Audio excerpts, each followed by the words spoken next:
Astronomers first thought it was just another comet, but the more they studied it, the more it looked like something far stranger. It was a technological object moving through space, sending out signals, and shining artificial-looking lights. When the Hubble Space Telescope took a high-resolution photo of it, all that appeared was a glowing shape, nothing like a rock or ice ball. This mysterious visitor, named 3I Atlas, seemed to defy everything scientists knew about comets. Normally, a comet's tail is pushed away from the sun by solar wind. But 3I Atlas did the exact opposite. Its tail pointed toward the sun, as if it was releasing some kind of exhaust with precision, almost like a spacecraft steering itself. At first, astronomers thought it was a trick of light or a camera glitch. But as they watched, the object began to glow more intensely. It shifted from a dull rock to bright red and yellow, and then changed again to a pulsing neon green light. What shocked scientists wasn't just the color, it was how the light seemed to move in sync with tiny, deliberate shifts in the object's path. It looked as if the glow was connected to bursts of propulsion, steering it with purpose. For astronomers, that wasn't just unusual, it was impossible. And impossibility in the vast emptiness of space was a terrifying thought. 3I Atlas wasn't the first interstellar object to visit our solar system, but it was by far the strangest. Its behavior made no sense under known laws of physics. Usually, comets glow faintly when they get close to the sun. Their gases heat up and release vapors that reflect sunlight. But this one didn't just glow, it pulsed, like it was alive. And the tail wasn't a random cloud of dust and ice, it was a sharp, glowing green spear that looked almost artificial. When the James Webb Space Telescope aimed its infrared sensors at 3I Atlas on September 7, the new data left scientists speechless. The red and yellow lights that had surrounded the object earlier had completely vanished. In their place was a smooth, emerald green plume that burned steadily, then pulsed rhythmically like the heartbeat of a machine. It didn't look natural, and the way it flickered seemed controlled. Every pulse of light lined up with a slight but measurable change in the object's movement. Some scientists tried to calm the growing excitement by offering a familiar explanation. They said comets often glow green because of certain chemicals. Molecules like cyanogen or diatomic carbon react to ultraviolet light from the sun, glowing in green wavelengths. This wasn't new.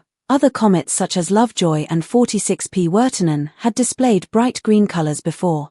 They suggested that 3I Atlas was probably releasing more of these gases than usual, causing the unusual brightness. But others were not convinced. The problem wasn't the green color, it was the pulsing pattern. Chemical reactions in space don't turn on and off in perfect rhythm. Gas jets on a comet can burst unpredictably, but they don't flash like a signal, and they certainly don't steer the comet in precise, repeated intervals. To some researchers, the pattern of pulses looked less like chemistry and more like technology. It was as if the object was deliberately venting energy, perhaps even using a propulsion system similar to plasma engines designed by humans. The mystery deepened when scientists examined the object's light spectrum, which can reveal the materials it's made of. The James Webb Space Telescope is not just a powerful camera, it can break light into detailed spectra, exposing the chemical fingerprints hidden within it.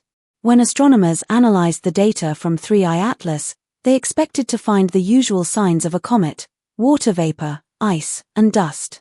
Instead, they were shocked to discover almost no trace of water at all. Water is what drives every known comet. It evaporates as a comet gets closer to the sun, forming the glowing tail. Without water, the entire explanation for 3I Atlas being a comet started to fall apart. What they did find was a strange and unsettling mixture of gases, mainly carbon dioxide, cyanide, and traces of carbon monoxide.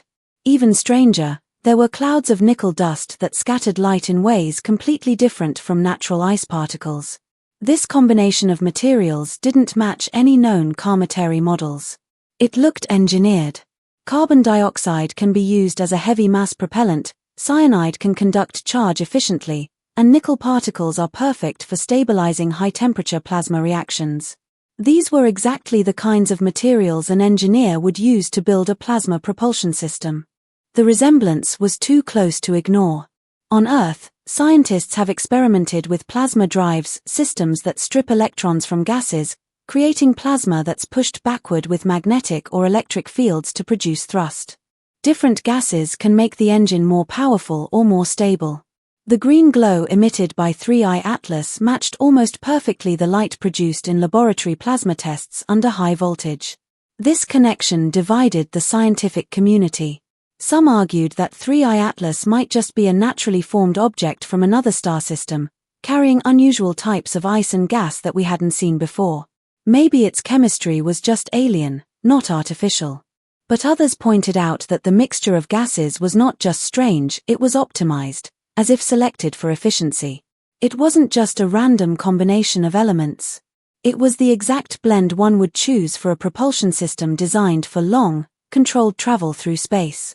Every pulse of light coming from the object was tied to a change in its trajectory. Each burst of green matched a measurable nudge in its path. That meant these weren't random gas jets, they were controlled movements. The object was adjusting itself, steering just like a spacecraft would. The idea that it could be an intelligent machine, or at least an artificial probe, began to spread through research circles. Still, the possibility that it could be natural couldn't be completely ruled out. Green comets had been seen before, caused by natural molecules like cyanogen reacting to sunlight. But never had one pulsed like this. Never had one adjusted its direction with such precision. Never had one contained such an engineered blend of gases. The evidence began to suggest that if 3I Atlas was a comet, then it was a completely new kind of comet, one that defied every rule scientists had written for centuries. And if it wasn't a comet, then humanity might be witnessing the first confirmed artificial object from beyond our solar system. By the time scientists gathered enough data to analyze the light pulses in detail, the results were even more disturbing. The tail didn't flicker randomly, as natural jets of gas would. Instead, it pulsed at exact intervals of 232 seconds down to the millisecond. Every time the green light brightened, the object's path shifted slightly. It was like a mechanical heartbeat in the darkness of space, a signal of control and rhythm that only machines could maintain. This regularity was unlike anything natural. Nature is chaotic. Gas releases from a comet's surface are uneven and unpredictable. But 3I Atlas behaved with perfect timing. The precision was mechanical, not organic. That realization left astronomers uneasy. The implications were enormous. A pulsating object from another star system, moving with purpose, firing bursts of energy at regular intervals, it looked more like a probe than a comet. In spacecraft engineering, propulsion isn't constant. Engines fire in timed bursts to save fuel and adjust the craft's direction. The pattern seen in 3I Atlas was identical to that principle. Every pulse of light was like a controlled burn, correcting its path or speed. Scientists could even predict when the next pulse would happen. The object was moving toward the inner solar system, passing close to Mars's orbit before heading back out into deep space. Whatever it was doing, it seemed to be following a plan. As the days passed, astronomers grew more anxious. If this was just a new kind of interstellar rock, then it would rewrite our understanding of cometary chemistry forever. But if it was artificial, if someone, or something, had built it, then humanity was no longer alone in the galaxy. The idea that it could be an alien probe wasn't science fiction anymore. It was one of two logical conclusions, and neither was comforting. Even those who dismissed the alien theory admitted that 3I Atlas was unlike any object ever observed. The mixture of gases, the absence of water, the precise timing, the pulsing light, all of it pointed to something beyond natural explanation. The green glow might have looked beautiful from afar, but it carried a deep sense of unease. Every beat of that light seemed to whisper that something intelligent was out there, watching, experimenting, or traveling through our solar system. As data continued to pour in, one fact became clear: whatever 3I Atlas was, it was not behaving like a comet. It didn't just reflect sunlight, it generated its own light. It didn't drift aimlessly, it moved deliberately. And its rhythmic energy bursts suggested it was being powered by something. Whether it was an ancient probe from a forgotten civilization, or a natural relic with properties we still don't understand, its existence forced scientists to rethink what's possible in the universe. When the James Webb team released the final report, It avoided drawing any firm conclusions. Officially, 3I Atlas was still classified as an interstellar comet. But between the lines, the evidence told a different story. A tail that pushed toward the sun, a glow that pulsed with precision, gases that matched engineered plasma drives, and movements that defied random physics. These were not the traits of a normal comet. They were signs of something controlled, something that operated with purpose. The mystery of 3I Atlas remains unsolved. It may take decades, even centuries, before humanity can fully understand what passed through our solar system. But for those who watched it pulse in the darkness, it was clear that we had witnessed something beyond our current understanding, a technological traveler from the stars, disguised as a comet, quietly reminding us that the universe is far more advanced and mysterious than we ever imagined. Speculation quickly turned to what could be the source of such immense power. At the center of these strange pulses, scientists believed there had to be some kind of energy system with an extraordinary amount of density. Their calculations showed an output of about 10 gigawatts, which is almost unimaginable for an object only a few hundred meters across. To help people understand this, they compared it to the largest power plant on Earth, the Three Gorges Dam in China, which generates around 22.5 gigawatts at its peak. That massive facility stretches across miles of river, using the force of an entire landscape. Yet here was a compact body, drifting through space, producing nearly half that amount of power again and again for weeks at a time. The contrast seemed absurd. Human civilization must build enormous structures to reach that kind of energy, yet whatever powered 3I Atlas was somehow contained inside something smaller than many city blocks. Some researchers suggested that the nickel detected in its spectrum was not just random debris but an intentional part of its design. Nickel is a dense and tough material that can survive high radiation and extreme heat.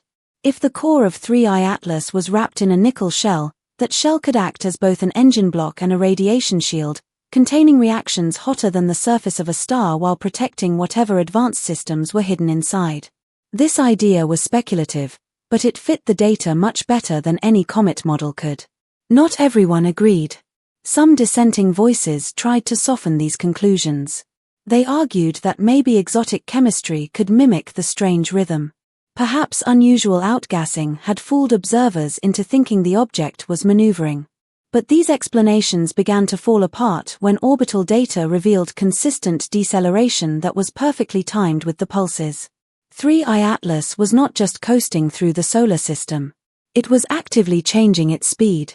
For astronomers trained to trust natural laws, the sight was deeply unsettling. The sky is supposed to be predictable, a place where comets follow physics and their orbits can be calculated centuries in advance. Now they were watching a body that glowed, pulsed, and shifted course as though under intelligent control. The word comet no longer seemed appropriate. What they were seeing moved like a vessel. It moved like a machine.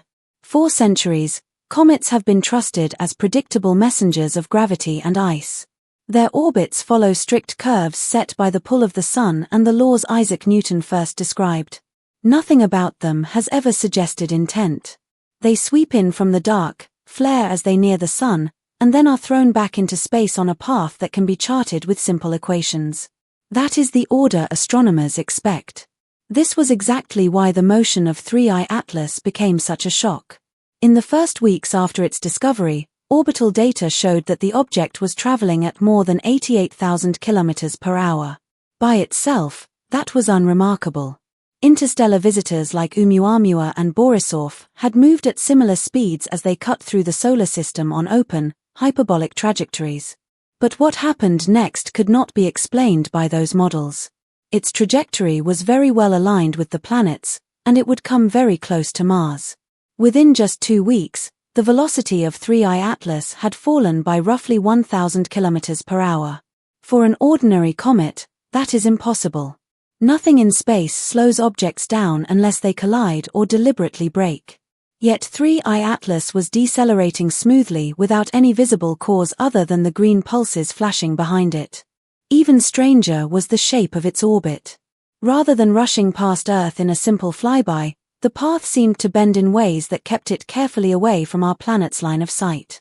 When orbital simulations were run forward, they showed the trajectory threading a path that would carry it close to Mars, then past Jupiter, with an accuracy that looked less like chance and more like calculation. To astronomers used to random wanderers, this avoidance felt deliberate, almost as if the object were following a plan. The evidence was not limited to a single observatory. In Chile, the Gemini South Telescope confirmed that the tail was not only growing longer but also sprouting structures: a bright coma, an antitail pointing inward, and luminous strands twisting like braided cables. Other facilities watching from different hemispheres reported the same anomalies, ruling out local error or instrument noise. The consistency of the reports reinforced the sense that 3I Atlas was unlike any comet ever catalogued. For many, the idea of strategy could not be ignored. If 3I Atlas had been a natural fragment, its path would have mirrored the random scatter of Borisov, which raced straight through without slowing, or the odd drift of Oumuamua, which only hinted at non-gravitational acceleration. But here was an object that not only slowed down but seemed to weave through the solar system as if choosing its course. It was only the third time we had detected an object coming from beyond our solar system. Some called it the most disturbing orbital behavior ever recorded.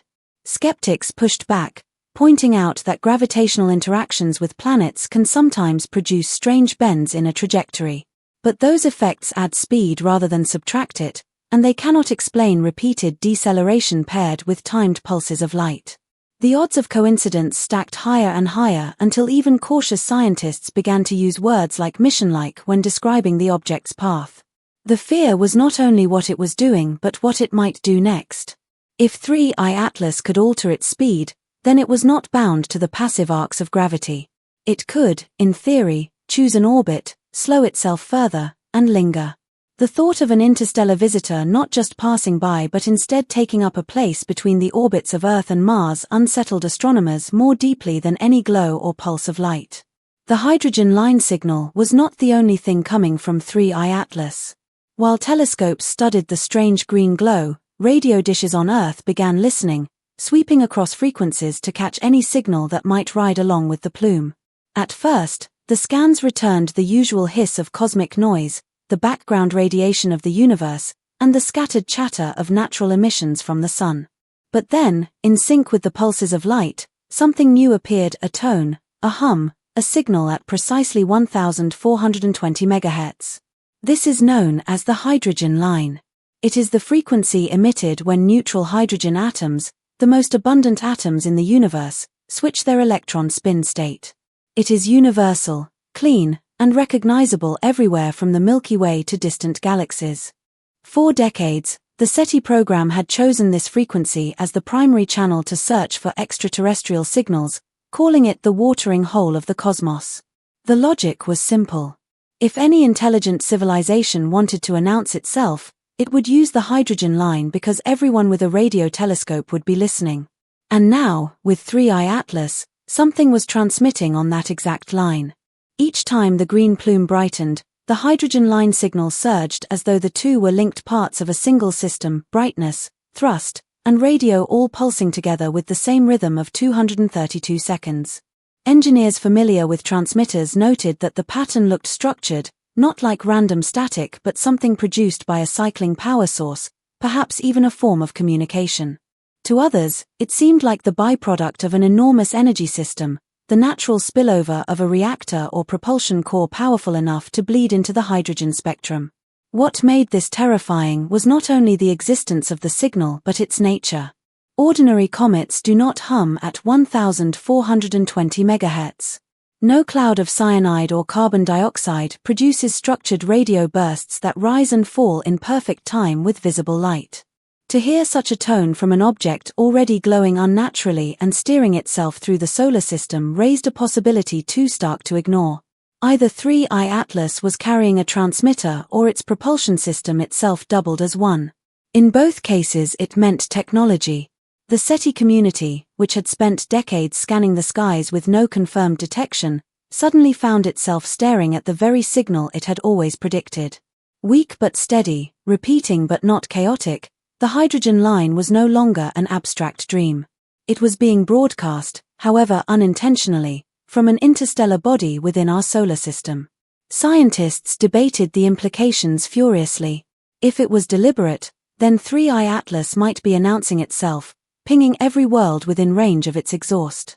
If it was accidental, then the signal was a leak, proof of a machine so powerful that even its waste energy echoed on the most universal frequency known to physics. Either explanation unsettled astronomers, because natural or artificial, chance or design, the hydrogen line is not where comets live. Until this point, the strangeness of 3I Atlas had been something astronomers could watch with a certain detachment, a glowing tail, a pulsing trajectory.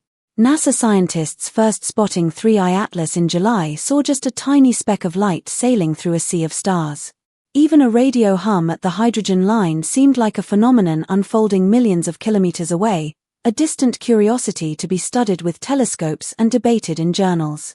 But as the data from the plume became clearer, a more immediate danger emerged. The green exhaust was not just light. It was matter.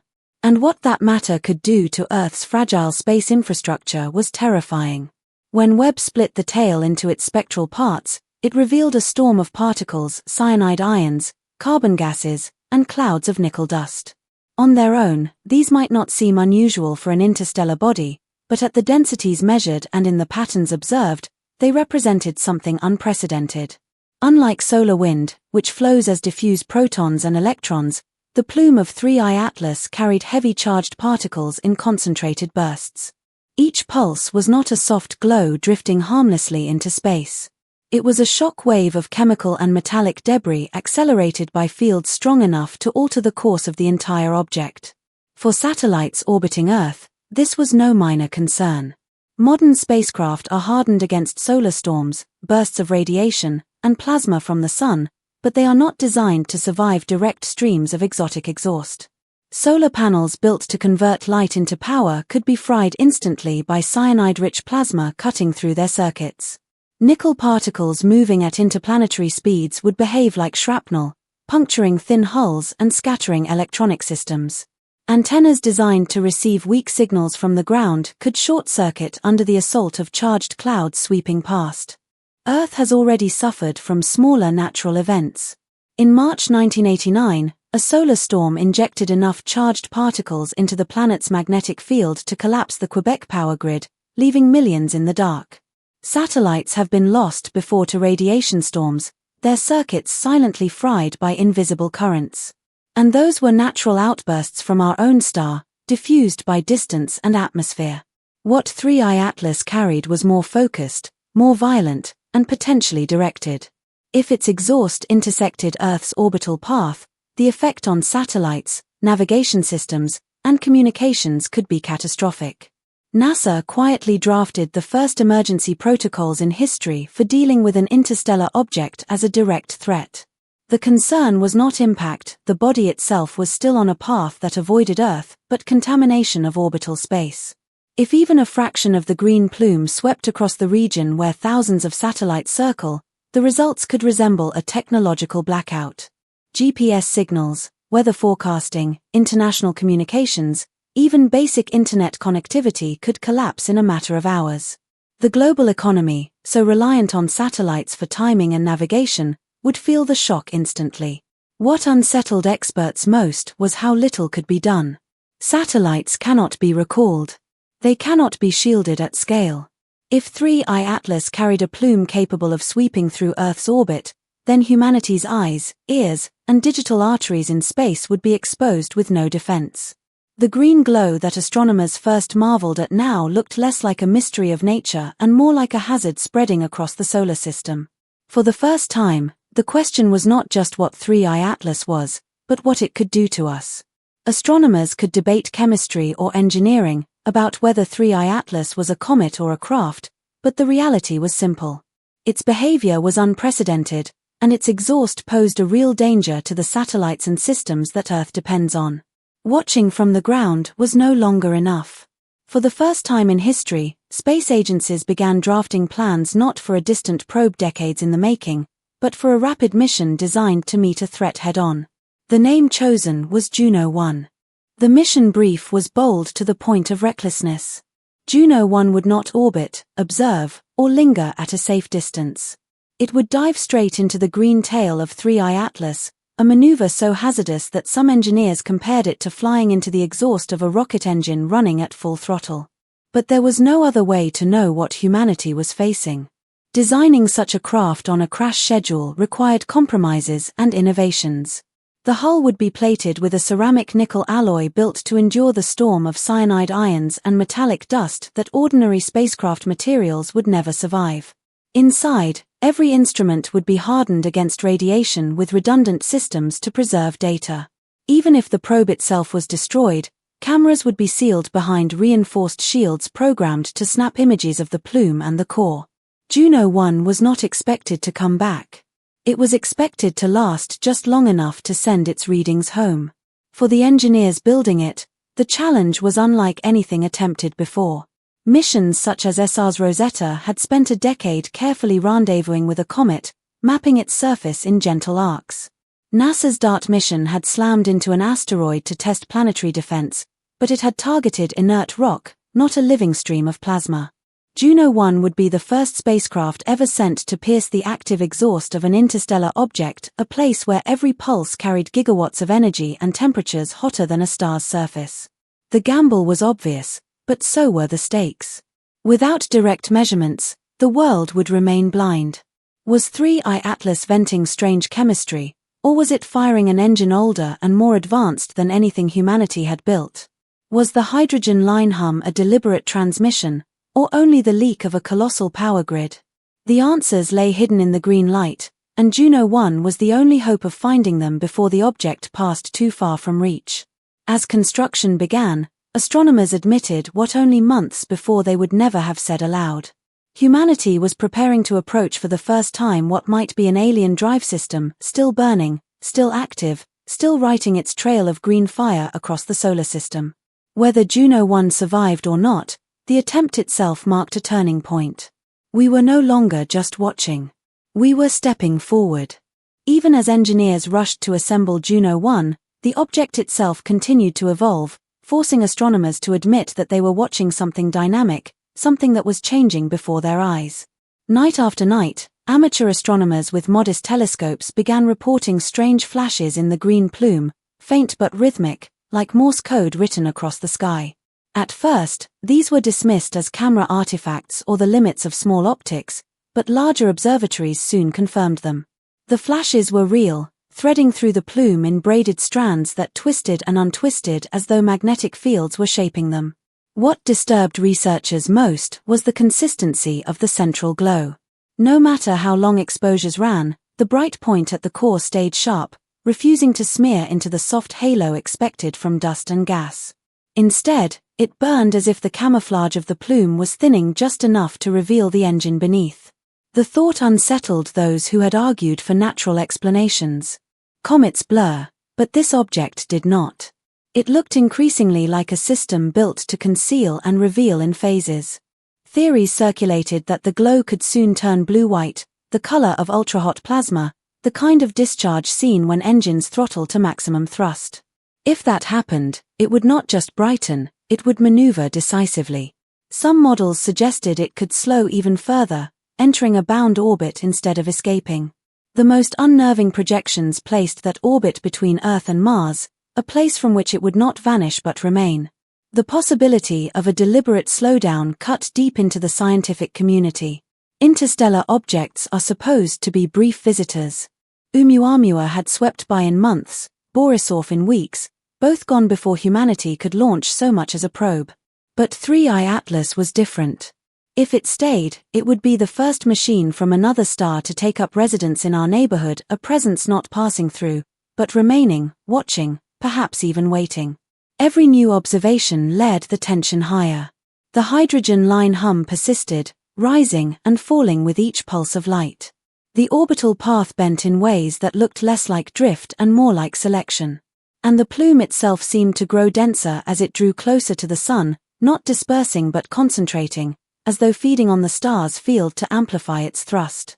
The data piled up into a narrative no one wanted to say out loud, but everyone understood. 3I Atlas was not done changing. The green glow was only the middle of a sequence. If 3I Atlas is a comet, then it is unlike any comet ever seen. It breaks the rules of physics that have been confirmed across centuries of observation, and its chemistry stripped bare by Webb's spectrum matches not dirty ice but engineered fuel. To call such a thing natural is to admit that nature itself still hides forces we cannot account for, processes powerful enough to mimic engines and signals, and to accept that the laws we teach to every new generation are incomplete. If on the other hand 3I Atlas is not natural, then the implications are heavier still. It would mean that humanity is no longer alone in the practical sense. We would not just be debating the possibility of alien life but watching the active presence of alien technology maneuvering inside our solar system in real time. That presence is not a message sent across light years, not a relic dug from ancient rock, but a machine alive and running, built by hands or minds not our own, and close enough that its exhaust could touch our world. To confront that is to confront the idea that we are already in contact. The green glow is more than light. It is a signal of the fragile line between what we think we know and what we fear may be true. For the first time, humanity is staring at an interstellar machine that changes color and steers with precision through the inner solar system. The question is no longer simply whether it is natural or artificial, comet or craft. The question is whether we are prepared for the answers we keep seeking.